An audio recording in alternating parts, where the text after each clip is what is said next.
Most traders don't lose because they lack strategy. They lose because they can't trust themselves. Think about it. You can learn a strategy in a few days. You can understand entries, stop loss, take profit.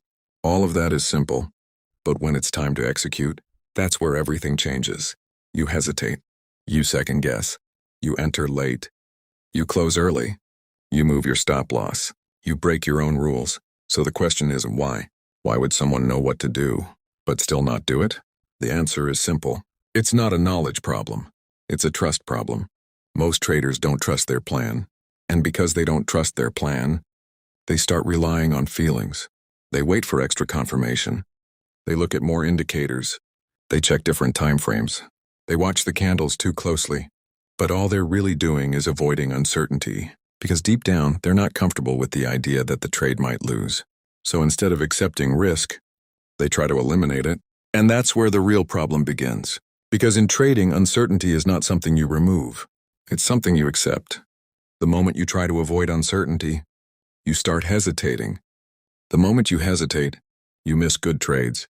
And when you miss good trades, you start chasing the market. Now you're entering late. Now you're emotional. Now you're reacting instead of following a plan, and the cycle continues. So how do you fix this? You don't fix it by adding more analysis. You fix it by building trust. Trust comes from one thing: repetition.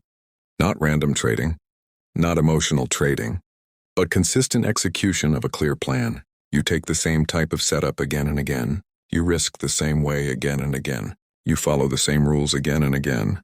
At first it feels uncomfortable. But over time, something changes. You stop needing confirmation. You stop overthinking. You stop reacting emotionally, because now you've seen your system play out multiple times. You've seen wins, you've seen losses, and you've survived both. That's when confidence becomes real.